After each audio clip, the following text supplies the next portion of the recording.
Ilang panibagong kaso kaugnay ng maanumalyang flood control scandal ang maaring isampa sa Sandigan Bayan ngayong linggo. Ayon kay Assistant Ombudsman Nico Clavano, sisiguruhin nilang hinog ang mga kaso at nakabase sa mga ebidensya. Mahirap daw na basta na lang magdemanda dahil sila ang sisihin ng taong bayan.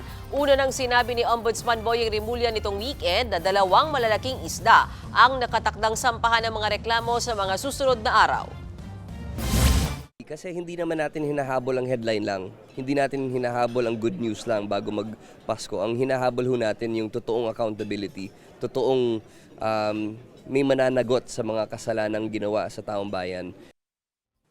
Mga kapatid, Mean Los Baños po, huwag magpahuli sa mga balita at impormasyong dapat ninyong malaman.